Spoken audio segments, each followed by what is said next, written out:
ওই যে দেখেন, ওই ওই হুজুর, এই বেয়াদব, এই যে নিশ্চিত হুজুর মৌলানা সাহেব, দেখেন এই যে, এই বেটা হুজুর, বেটা ওঠো, তুমি মোবাইল ধরলা কেন? দেখেন সে এতগুলো মানুষের সামনে এবার আমাদের হুজুরদেরকে লজ্জা দিল। নিশ্চিত মাদ্রাসার ছাত্র। প্রিয় ভাই ওঠো, আব্বা তুমি ওঠো। না না, তুমি বসলে আমি ওয়াজ করবো না, তুমি উঠো বাইরো। আরে বাইরে তো এই চুলওয়ালা হুজুর ওঠো, তোমারে দেখুক তো। না না, দাঁড়াও দাঁড়াও, তুমি জীবনের তরে যাতে বেইজ্জত হয়, যাও বাইরো, যাতে আর জীবনে তার ঘুমের মধ্যে এটা মন হইব না। না, এত বড় সাহস করলো কেন? এতটুকু অনুরোধের পরে আমি তো সুন্দর করে বলি নাই। মৌলানা সাহেব বলছেন, আমি তো শুনছি, আইসাই বলছে যে আমি এটা কোনোভাবেই পছন্দ করি। কেন পছন্দ করি না? ফাসতামিউ লাহু ওয়া আনসিতু, এই কথা উনিও বলছেন, আমি শুনছি। আল্লাহর আদেশ এটা, আল্লাহর কালাম যখন পড়া হয় তোমরা মনোযোগ দিয়ে শোনো এবং চুপ থাকো। তো আর কোনোভাবেই মোবাইল হাতে থাকলে মনোযোগ হয় না, দিল জমে না, দিল জমে না। নওজোয়ান ভাই, তালেব ইলম যারা, মাদ্রাসার তালেব ইলম দোস্ত, আমি হাত জোড় করে বললাম, কওমি মাদ্রাসার সন্তান যারা, প্রিয় ভাই, আমি অনুরোধ করলাম, উম্মতের আখিরি চেরাগ, উম্মতের শেষ আশার প্রদীপ আমরা কওমি মাদ্রাসার সন্তান। আমরা পিছলা খাইলে এই জাতির লাখো কোটি মানুষ পিছলা খাবে। এই জন্য এই চারিদিকের সকলেই মোবাইল চালাক। একটা মাদ্রাসার ছাত্রকে বললাম, ভাই মনে করো তোমার চারদিকের 1 কোটি মানুষও, প্রত্যেকটা তোমার বয়সী চাচাতো ভাই, মামাতো ভাই, আত্মীয় স্বজন, কিশোর যুবক, বড় মোবাইল প্রত্যেকের হাতে হাতে। এর মাঝখানে দাঁড়াইয়া তুমি বলো একা, লা ইলাহা ইল্লাল্লাহ, আমি আল্লাহ ছাড়া কাউকে মানি না, অর্থাৎ আমি আল্লাহর নাফরমানি করব না। अगरचे बुत है जमात की आस्तीनों में, मुझे है हुक्म खुदा ला इलाहा इल्लल्लाह। আল্লামা ইকবাল বলছেন, মোমেন বলে, মোমেনের ইমানের দাবি কেমন? ইমানদার এমন হয়, মোমেন এমন হয় ইব্রাহিম আলাইহিস সালামের মতো। ইব্রাহিম আলাইহিস সালাম সেদিন বলেছিলেন, যদি আমার জাতির প্রত্যেকের হাতে একটা একটা মূর্তি থাকে, সেই মূর্তির স্তূপের মধ্যে দাঁড়িয়েও আমি বলবো লা ইলাহা ইল্লাল্লাহ। হযরত ইব্রাহিম আলাইহিস সালাম কোরআনে আছে, ওয়া আতাজিলুকুম ওয়া মা তাদউনা মিন দুনিল্লাহ ওয়া আদউ রাব্বি। পুরা জাতিকে চ্যালেঞ্জ করে বলছে, আমি তোমাদের সবাইকে ছেড়ে দিলাম, বাবা মাকে বলছে আপনাদেরকে ছেড়ে দিলাম, এবং আপনারা আল্লাহকে বাদ দিয়ে যাকে ডাকেন আমি সব ছেড়ে দিলাম, একা ওয়া আদউ রাব্বি, আমি শুধু আমার রব আল্লাহকে ডাক দিলাম। আসা আল্লাহ আকুনা বিদুআই রাব্বি শাকিয়া, আমি বিশ্বাস করি আমার ওই রবকে ডেকে কেউ বঞ্চিত হয় না। এজন্য যারা উঠতি বয়সের নওজোয়ান আলেম আছেন, ইমাম সাহেব আছেন, মাদ্রাসার উস্তাদ আছেন, আপনাদের কাছে হাত জোড় করে বলি, জাতির এই মোবাইল কেন্দ্রিক অধপতনের এই যুগে আপনারাও আপনাদের প্রয়োজনে, বড় মোবাইল দরকার, কিন্তু আপনারা আরেকটু যত্নশীল হয়ে এটাকে ব্যবহারের ক্ষেত্রে আরেকটু আপনারা রাগঢাক করেন। বড় মোবাইল আমার গাড়িতেও আছে, সারা পৃথিবীর থেকে বাংলা ভাষাভাষী বহু মুসলমান আমারে খুঁজে তালাশ করে কথা বলতে চায়, কত কিছু পাঠায় হোয়াটসঅ্যাপে, বিভিন্ন লেখা, ভয়েস, বিভিন্ন যুবক ছেলেরা, আমি এগুলো শুনি, শত শত যুবকদের। আমার 2 জন উস্তাদ আছে, আমার ছাত্র, ওদের কাছে দায়িত্ব দেওয়া আছে হোয়াটসঅ্যাপের কাছে, ওরা বলে এগুলা, ওদের কাছে পাঠায়, আমারে দেয়, আমারে শোনায়। ঠিক আছে, দরকার তো দরকার। রাসূলুল্লাহ সাল্লাল্লাহু আলাইহি সাল্লামের রওজা শরীফ মদিনার মসজিদে নববীতে, সেখানে রাসূলুল্লাহ সাল্লাল্লাহু আলাইহি সাল্লামের রওজা শরীফের পাশে যেই রিয়াজুল জান্নাহ, একটু জায়গাকে যে বলা জান্নাতের অংশ, এইটাই যাইতে ওই করোনার পর থেকে এখন পর্যন্ত বড় মোবাইল দিয়া আলাদাভাবে বড় মোবাইলের মাধ্যমে অ্যাপসের মাধ্যমে অনুমতি নিতে হয় এবং ওইটা ঢুকবার সময় এটা দেখাইতে হয়।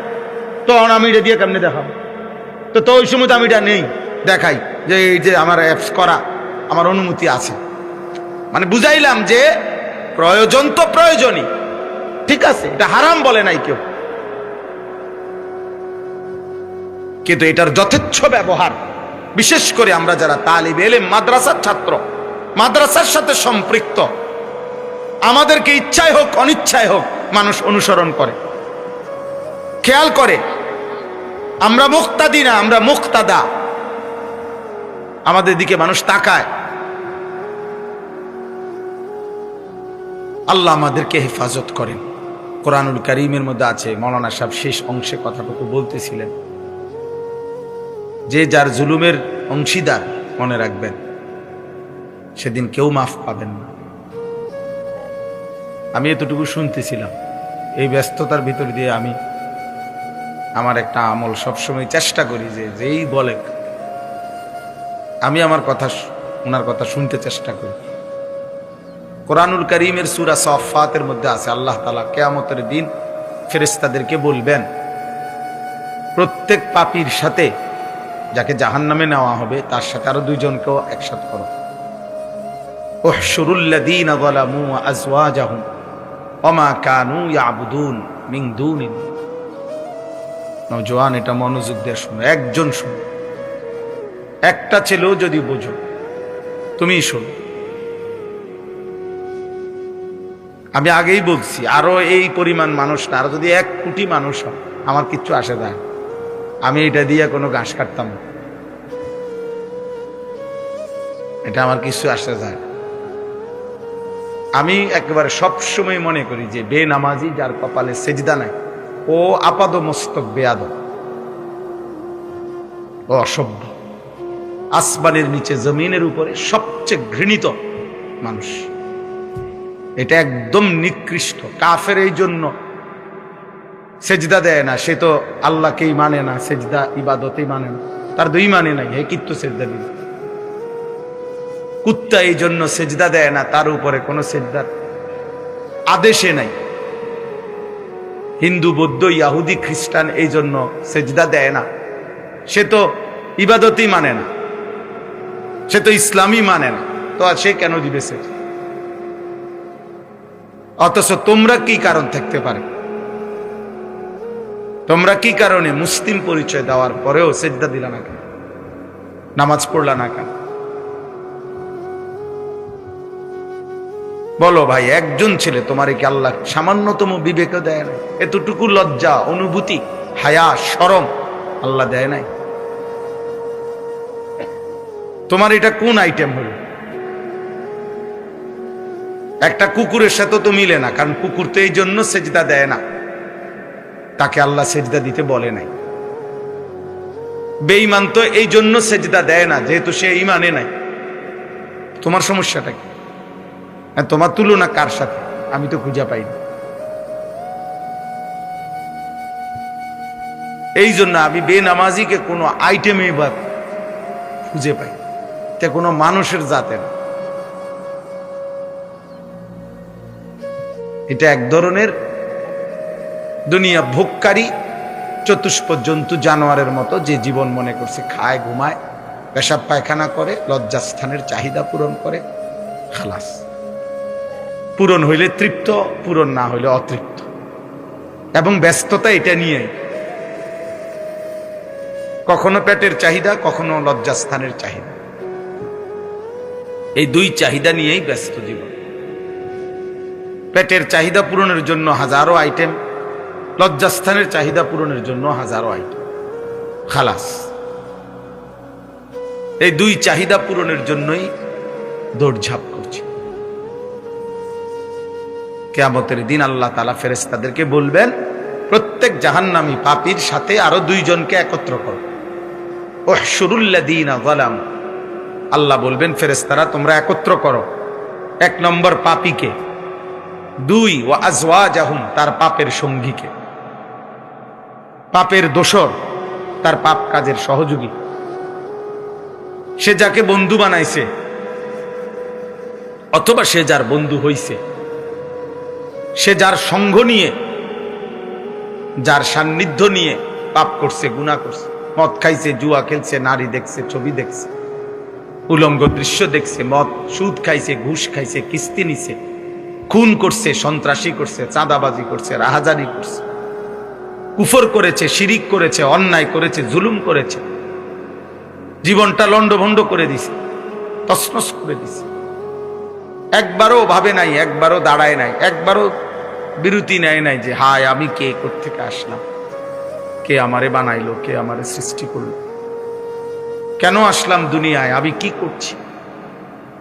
আহা, জীবনের সাথে তার, নিজের সাথে তার বোঝাপড়া নাই, এত প্রতিবন্ধী।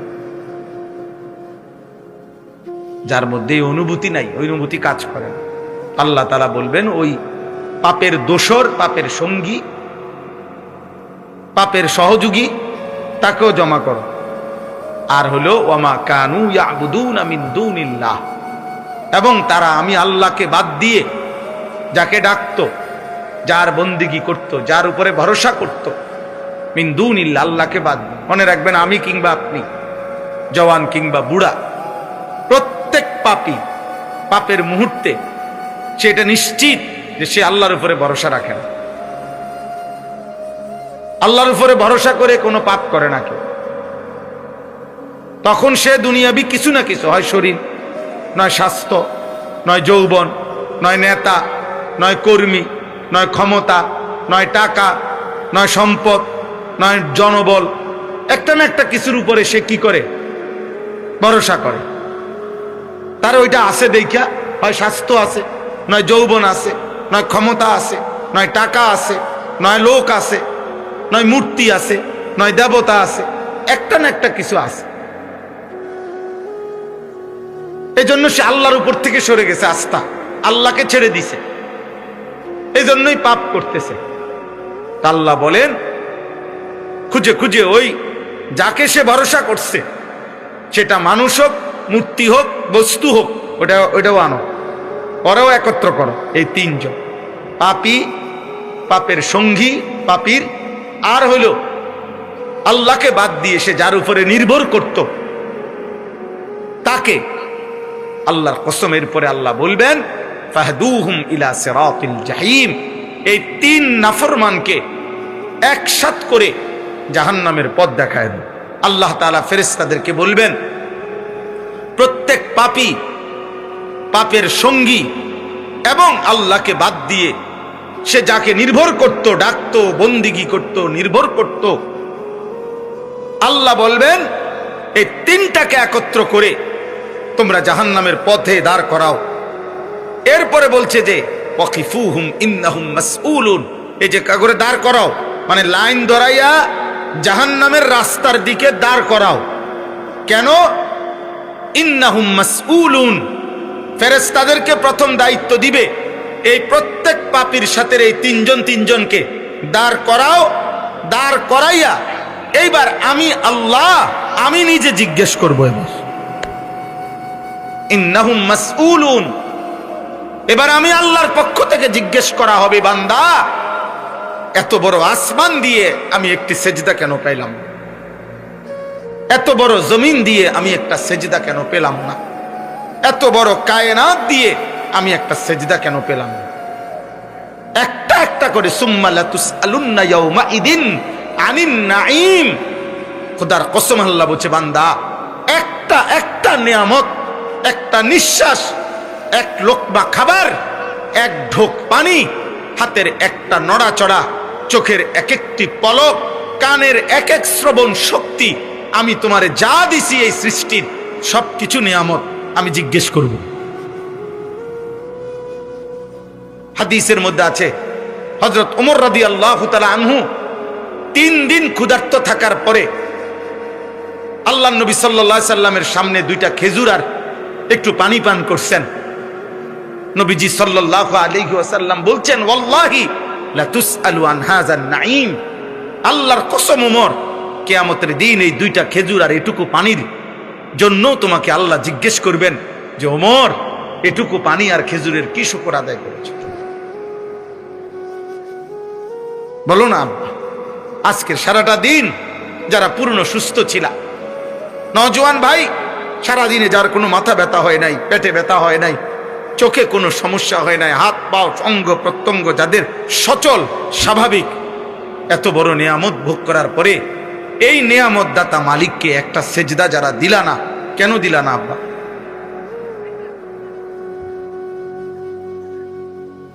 বলো না বাপ। এই অসভ্য জিন্দিগি, এই বেহায়া জিন্দিগি, এই নাফরমান জিন্দিগি, যে আল্লাহকেই পরোয়া করে না, রাসূলুল্লাহ সাল্লাল্লাহু আলাইহি সাল্লামের 23 বছরের চোখের পানিকে যে সামান্য মূল্যায়ন করে না, আল্লাহর এত বড় কোরআন যে মোটেই পরোয়া করে না। তোমরা যদি কারো বিবেক থাকে ভাই বলো, ওই নাফরমান কত বড় গাদ্দার,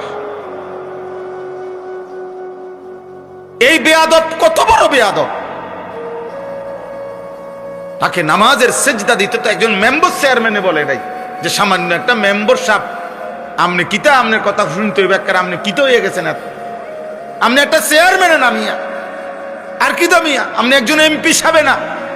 এমন তো না, এমন তো না যে প্রত্যাখ্যান করার বললাম। এত বড় সৃষ্টি, আর সব বাদ দিলাম, গোটা সৃষ্টি বাদ দেই না, আমার অস্তিত্বের প্রতিটা সেকেন্ড, আমার বেঁচে থাকার প্রতিটা মুহূর্ত, আমার নিঃশ্বাসের প্রতিটা নিঃশ্বাস যার হাতে, যার সিদ্ধান্তে, তাকে কেমনে সেজদা না দেয়? তার কৃতজ্ঞতা, তার প্রতি আনুগত্য যার মধ্যে নাই, আরে নাফরমান তুমি মানুষ কেমনে?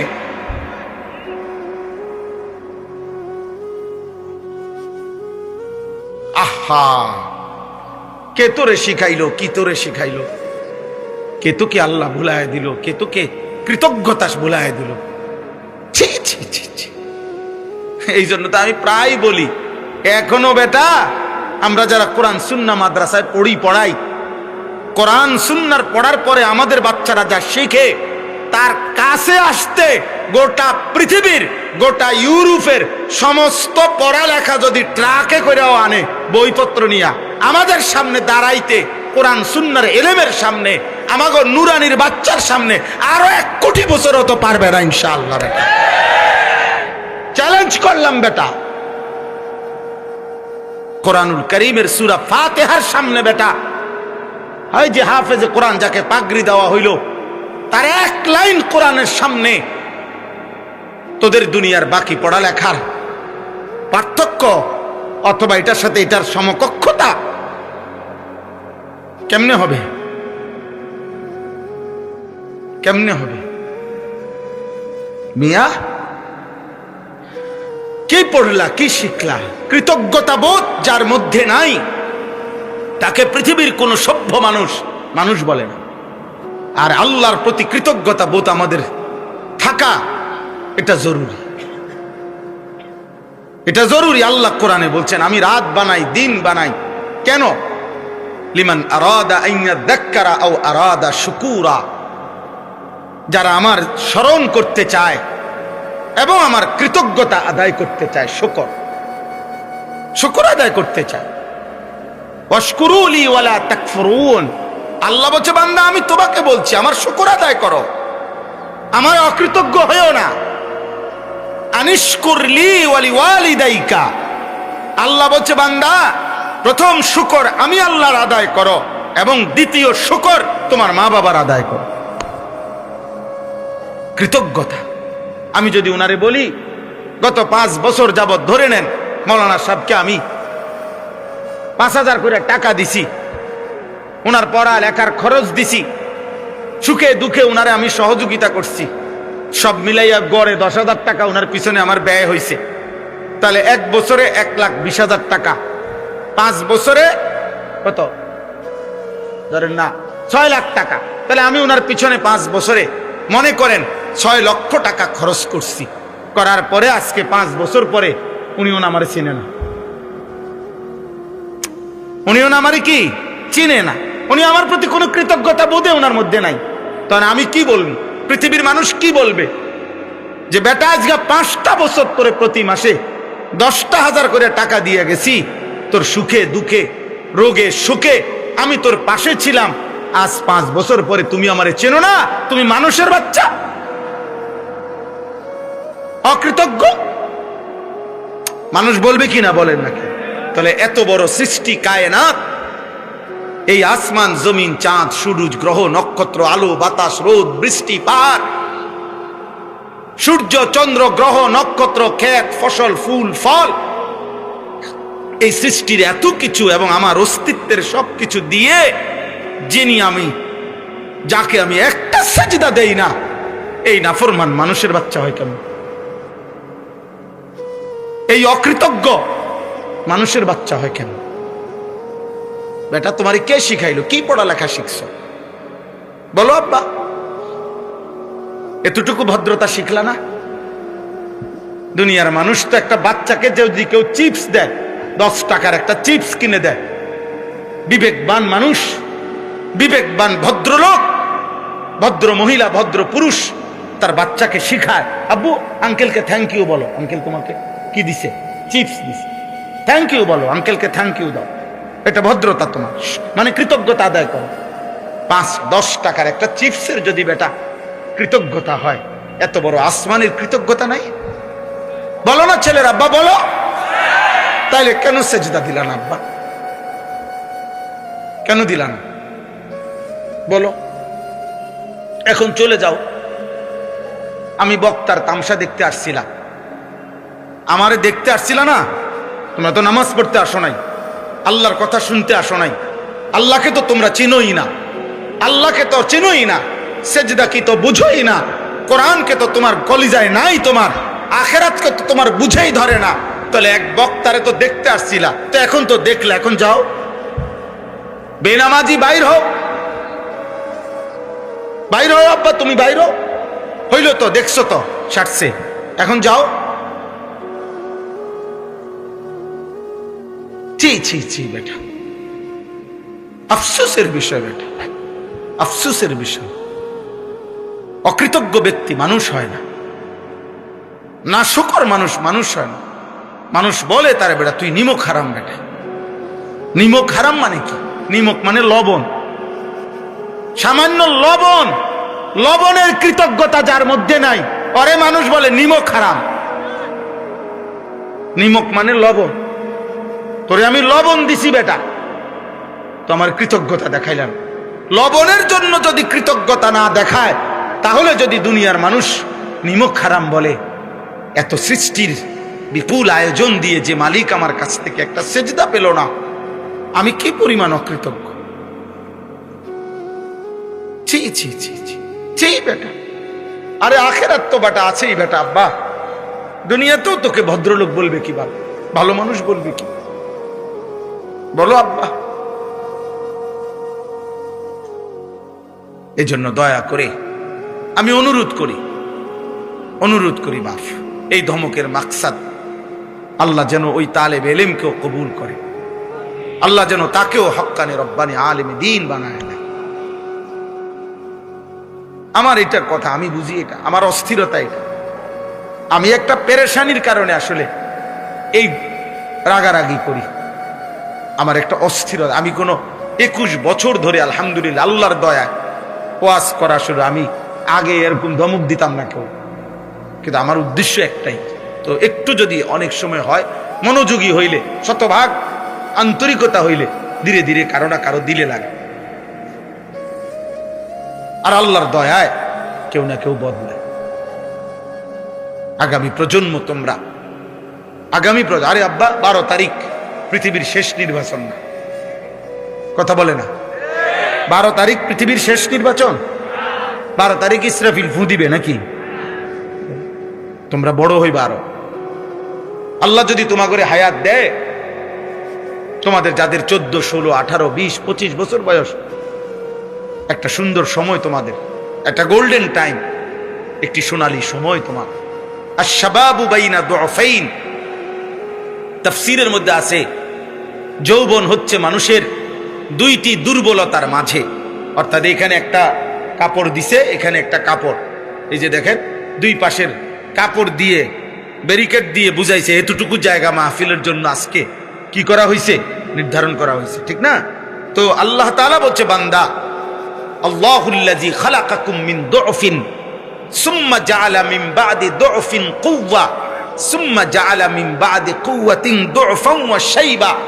আমি আল্লাহ দুই পাশে দুইটা ওয়াল দেওয়াল উঠাইছি তোমার হায়াতের, আর মাঝখানে কিছুটা সময়, একটু সময় শক্তি দিছি। আর এই শক্তির মাঝের টাইমের দুই পাশে, এক পাশে হলো শিশুকালের দুর্বলতা, আর এক পাশে হলো বৃদ্ধকালের দুর্বলতা। এই দুই দুর্বলতার মাঝখানে আমি আল্লাহ ক্ষণিক অল্প সময়ের জন্য দিয়েছি যৌবনের শক্তি। কিছু করলে যৌবনেই করো, গড়লে যৌবনেই গড়ো। দুনিয়াও সাজাও, আখেরাতও সাজাও। এখানেও তুমি সেজদা দাও। দুনিয়ার প্রয়োজন, শক্তি তো আছেই, তোমার দুনিয়ার চাহিদা তো সবই পূরণ হবে, যৌবনের চাহিদা তো পূরণ হবেই। আমি আল্লাহ তাআলা এই চাহিদাও দুনিয়া পূরণ করব। আর যৌবনের এই শক্তিতে আমারে সেজদা দিয়া রাখো, আমি আল্লাহ আরশ আজিমের পাশে তোমারে বসাবো। সেদিন আমার পাশে বসো। ইন্না রাব্বাকা লা ইয়াজাবু লিশাব্বি লা সাবওয়াতা লাহু। নবীজি সাল্লাল্লাহু আলাইহি সাল্লাম বলেন, যেই যুবক যৌবন সত্ত্বেও, শক্তি থাকা সত্ত্বেও অশ্লীলতা, বেহায়াপনা, মনের কুচাহিদা, হারাম গুনাহ থেকে নিজেকে বিরত রাখে প্রতিনিয়ত, খোদার কসম নবী বলে, আল্লাহ নিজে ওই যুবককে দেখে ফেরেশতাদের সামনে আশ্চর্য বোধ করে, আশ্চর্য প্রকাশ করে। আল্লাহ ফেরেশতাদেরকে যেন ডেকে বলে, ফেরেশতারা দেখো না, ওরে আমি শক্তি, সাহস, হিম্মত, যৌবনের শক্তি, লজ্জাস্থানের শক্তি, শারীরিক শক্তি সব দিছি, কিন্তু আমি মাওলাকে ভয় করে ও গুনাহ থেকে বাঁচছে, ওরে জান্নাত দেব না, দেবটা কাকে? আল্লাহ নিজে অবাক হয়। ইন্না রাব্বাকা লা ইয়াজাবু। এই জন্য সমস্ত নওজোয়ান, আমি কোনোভাবেই আর দেরি করতে পারছি না। যেভাবে হোক, এই প্রচন্ড জ্যামের কারণে আমার সবটা টাইম এলোমেলো হয়ে গেছে। আমি অনুরোধ করছি তোমাদের কাছে, প্রিয় ভাই, উঠো না তোমরা। আরো হযরত ওলামায়ে কেরাম বয়ান করবে, আব্বা আরো কিছুক্ষণ বয়ান শোনো। পানি যতক্ষণই পড়বে তোমার কলিজায় ততটাই নরম হবে। তুমি শোনো, ওলামায়ে কেরামের কথা শোনো। আমি শুধু এতটুকু অনুরোধ করছি, এই আয়াতটা এই জন্যই পড়ছি যে আমাদের সামনে মাহে রমজান, আমাদের সামনে মাহে রমজান। আল্লাহ তাআলা যেন আমাদেরকে মনে করাই দিচ্ছে, বান্দা, প্রতি বছর 11 মাস পরে আমি রমজান এনে থাকি, রমজানের চাঁদ উঠাই। আমি আল্লাহ চাই একটা জিনিস গুরুত্বপূর্ণ মনে রাখবেন, যুবক ভাই তোমরাও মনে রাখবা। কোরআনুল কারীমের মধ্যে আছে, আল্লাহ তাআলা নবীজি সাল্লাল্লাহু আলাইহি ওয়াসাল্লামকে বলছেন, বন্ধু আপনি আমার প্রত্যেকটা বান্দাকে জানায় দিয়েন দুইটা কথা। একটা হলো আন্নী আনাল গফুরুর রাহিম, আমি আল্লাহ বড় বেশি দয়াশীল, আমি বড় বেশি ক্ষমাশীল, আমি মাফ করতেই চাই বেশি, দয়া করতেই চাই বেশি, আমি জান্নাতে দিতে চাই বেশি।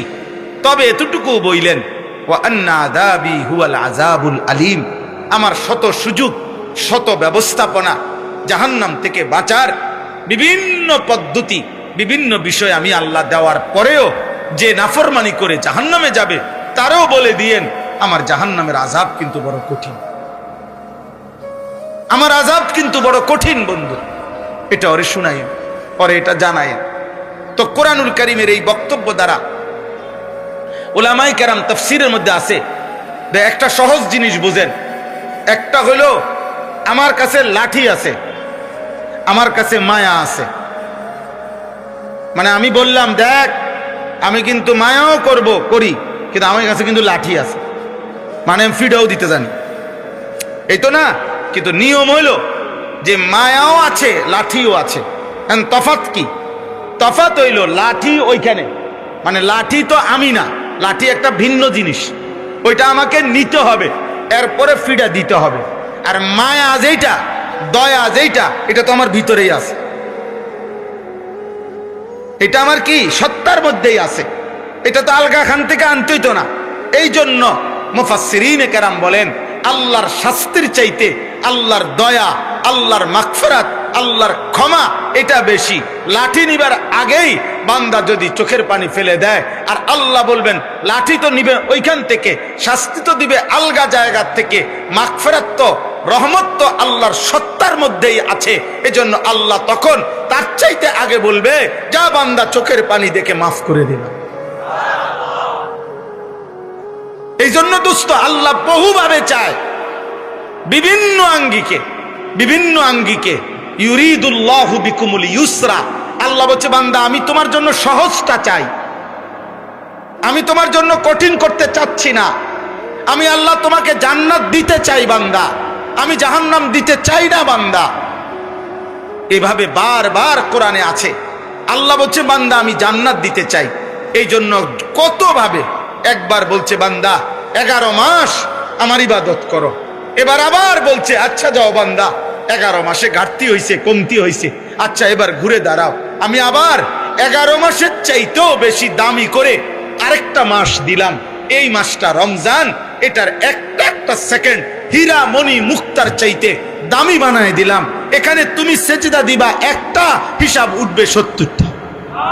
তুমি সেজদা দিবা একটা, হিসাব উঠবে 700, হিসাব উঠবে 7000, হিসাব উঠবে 70,000, 7 লাখ 70 লাখ, 7 কোটি 70 কোটি 70,000 কোটি।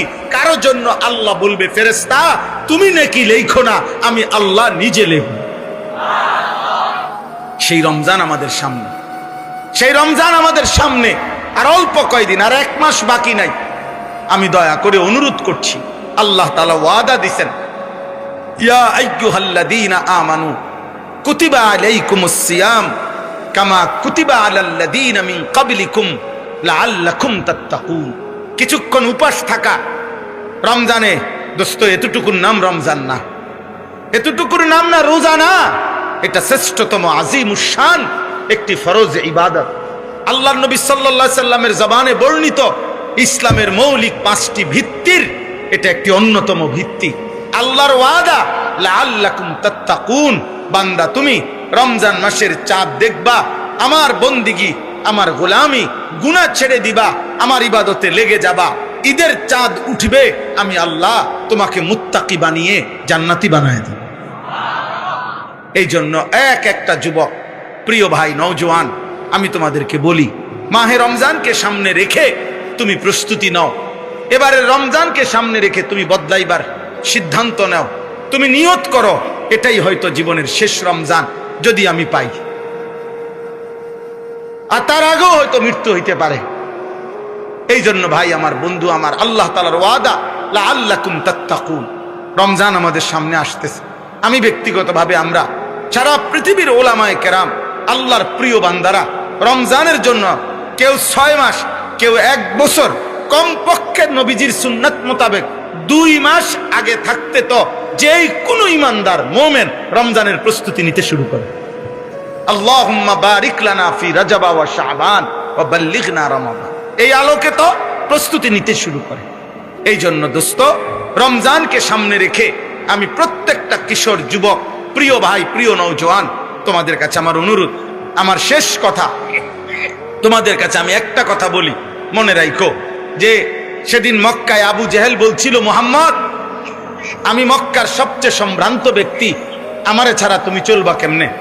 আবু লাহাব বলছিল, মুহাম্মদ আমি মক্কার সম্ভ্রান্ত লিডার, আমারে ছাড়া তুমি আগাইবা কেমনে? আর শাজিমের মালিক আল্লাহ বলছে, আবু জেহেল, আবু লাহাব, সর, তোরা সর, তোরা সর, তোরা লাগবে না। আল্লাহ যেন আরেক দিকে হযরতে বেলাল ছিল কৃতদাস গোলাম, আল্লাহ বলছে বেলাল কৃতদাস গোলাম তুমি দাঁড়াও, খাব্বাব তুমি দাঁড়াও, খুবাইব তুমি দাঁড়াও, আম্মার তুমি দাঁড়াও, ইয়াসের তুমি দাঁড়াও। তোমাদের মতো গোলাম যারা, তারা যাদেরকে গোলাম মনে করতা, আমি আল্লাহ তাদেরকে দিয়েই কালেমার বিজয় করে দেব। এই জন্য দোস্ত, ইমানের বিজয় হবে, কালিমার বিজয় হবেই হবে। মাহদী আসবে, ঈসা আলাইহিস সালাম আসমান থেকে নামবে, দাজ্জালও প্রকাশ পাবে, দাজ্জালের বাহিনীও ধ্বংস হবে, বিশ্বময় কালেমার পতাকা অবশ্যই উড়বে। কিন্তু দেখার বিষয় হলো তোমারে নিল কিনা আল্লাহ, নাকি ফেলে দিল। এই জন্য অনেক যুবক তোমরা মাশাআল্লাহ। আমি প্রত্যেকটা যুবকের কাছে আবারও অনুরোধ করছি, রাজনীতি আর এই দুনিয়ার বিভিন্ন ব্যস্ততা অথবা দেশপ্রেম অনেক কিছুই এই দেশে ইতিপূর্বে আগেও বলছে অনেকে, পরেও বলতেছে, এখনো বলতেছে, কিন্তু 12ই ডিসেম্বরের সেই 33 বছরের ইমানদার যুবক সেও রাজনীতির কথাই বলছে, দেশপ্রেমের কথাই বলেছে, স্বাধীনতা সার্বভৌমত্বের কথা বলেছে, কিন্তু আজাদির এই সন্তান তার কপালে সেজদা ছিল, 5 ওয়াক্ত নামাজের সেজদা ছিল, 5 ওয়াক্ত নামাজ সে পড়তো, ফজরের নামাজ সে জামাতে পড়তো, বন্ধুদেরকে ফজরের নামাজের জন্য জাগাইতো, ফজরের পরে নির্বাচনের ক্যাম্পেইন করত, আল্লাহর কোরআনের হাফেজ ছিল, তার বাবা, তার ভাই, তার অন্যান্য জনরা সবাই মাদ্রাসায় পড়ুয়া উচ্চ শিক্ষিত আলেমে দ্বীন ছিল, তার মা পর্দানসীন ছিলেন, তার স্ত্রী পর্দানসীন ছিল, তার ছোট্ট মাসুম বাচ্চা আছে, সেই প্রিয় ভাই, প্রিয় বন্ধু শহীদ শরীফ উসমান হাদি রাহমাতুল্লাহ আলাই। খোদার কসম আল্লাহ বলছে, যুবক তোর নামাজের সেজদা আর তোর তাওহীদ আর আল্লাহর প্রতি ঈমানের বরকতে 18 কোটি মানুষের ভালোবাসার চোখের পানি আমি তোর জন্য বহায়া দেব। এই জন্য যুবক মনে রাখো, এটা নারী দেখতে দেখতে মরল না, মরলে এমন মরাই মরল যে মরণে আলেম কাঁদে, হাফেজ কাঁদে, মুফতি কাঁদে, মুহাদ্দিস কাঁদে, যে আলেমে হাজি সাহেব কাঁদে, যে আলেমে যে মৃত্যুতে 90 বছরের বুড়াও কাঁদে, 4 বছরের বাচ্চাও কাঁদে। মহিলা দেখা মরে যাইও না, উলঙ্গ নর্তকী দেখা মরে যাইও না, সেজদাবিহীন নাফরমান এমন মরণ মরো না, এমন মরণ মরো না। কষ্ট পাই বাবা, কষ্ট পাই। কবরে সহ্য করতে পারতাম, ফেরেশতার একটা একটা লাথি সহ্য করতে পারতাম, কষ্ট পাইবা। দুনিয়া তুমি ভোগ করিলে, আমরা কোনো দুনিয়া চিরা খাই না, আমরাও দুনিয়া যা পরিমাণ এটুকু দুনিয়া আমরাও উপভোগ করছি। অতএব সেজদা দিলেও দুনিয়া মিলে, সেজদা না দিলেও দুনিয়া মিলে, দুনিয়া আহামরি কিছু না, আহামরি কিছু না। এজন্য নওজোয়ান ভাই, 30 বছরের নিচে তোমাদের যাদের বয়স, তোমরা প্রত্যেকে দিল থেকে নিয়ত করো ফজরের নামাজ পড়বো ইনশাআল্লাহ। বলো ইনশাআল্লাহ, বলো নওজোয়ান ইনশাআল্লাহ, বলো 5 ওয়াক্ত নামাজ পড়বো ইনশাআল্লাহ, নজর হেফাজত করার চেষ্টা করবো ইনশাআল্লাহ। আল্লাহ তোমাদেরকে তৌফিক